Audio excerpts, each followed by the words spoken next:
Mga kabusing, welcome back to my vlog. So for today's video nga mga kabusing, ang pag-uusapan natin ngayon ay ang pagsali nga ni Michelle D sa Miss Grand Philippines mga kabusing. Ayan, intro muna tayo.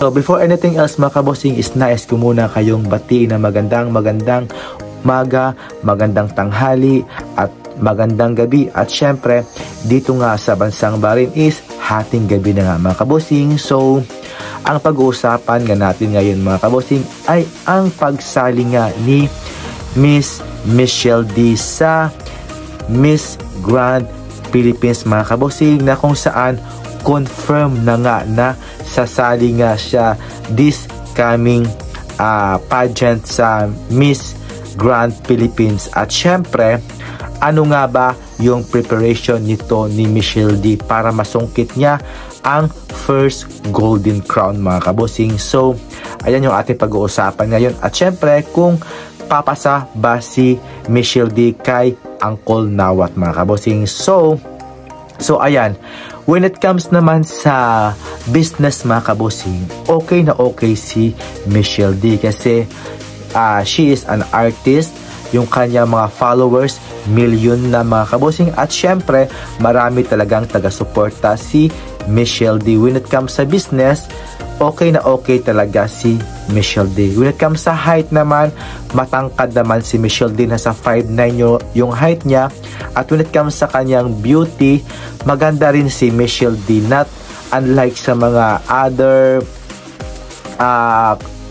beauties mga kabusing na at syempre oriental beauty nitong si Michelle D. At Pinay na Pinay talaga at Asian look na nga mga kabusing.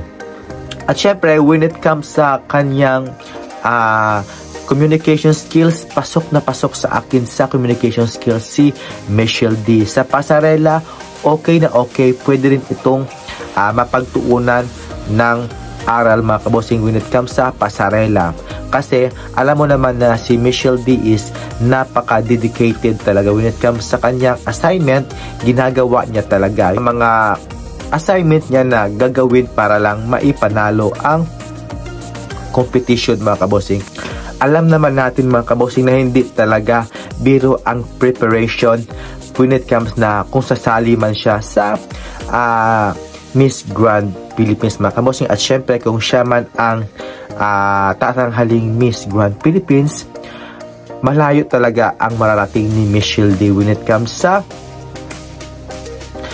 kasi dekalidad talaga si Michelle D. At syempre napaka-class talaga tingnan ni Michelle D. When it comes sa mga performance din, pwede naman siyang makipagsabayan sa mga Latin mga kabosing, like pwede rin siyang humingi ng mga tactics like kay CG Opiasa kung ano yung preparation niya na gagawin when it comes sa pasarela.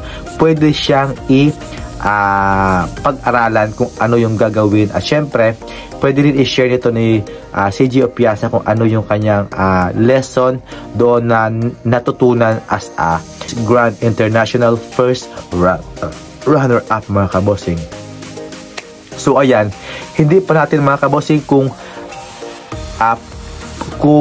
tatanggihan ba ito yung beauty ni Michelle D or papasa sa kanya sa ang beauty standard ni Mr. Nawat mga kabosing. So sana ay mapag-aralan ni Michelle D kung ano man ang galawan ng Miss Grand International, kasi sa bawat aspeto talaga ng preparation ay dapat talaga dedicated ka talaga. Kung saan mang pageant yun or nasa Miss Grand man, dapat kung ano yung kalibre at dekalidad talaga. At syempre yung mga height, yung mga performance talaga is to the highest level talaga. At hindi ka dapat yun pa gewang-gewang lang or yung weak yung performance mo. Dapat super hyper ka talaga doon when it comes sa stage na super energetic, katulad lamang ng ginawa last year ni CG Opiasa na sobrang galing niya at napaka-energetic niya talaga. At syempre when it comes sa mga interview naman, sa mga ambush interview,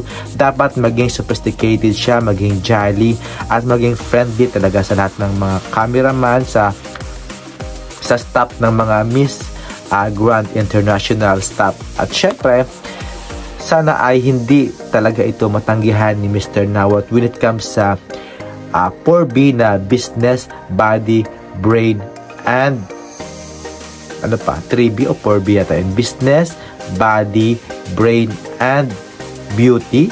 Yun mga kabosing. So, pasok na pasok din dyan si Michelle D. Sa mga business mga kabosing, alam mo naman na artista si Michelle D. Kaya, pasok yan, pwede niya talagang mahatak ang mga viewers or manonood sa kanya. Kasi, when it comes sa business talaga, pasok na pasok talaga si Michelle D.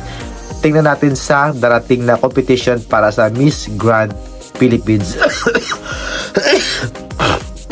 So ayan mga kabosing, maraming salamat po sa panonood po sa aking YouTube channel. At syempre, don't forget to like and subscribe. And see you in my next vlog.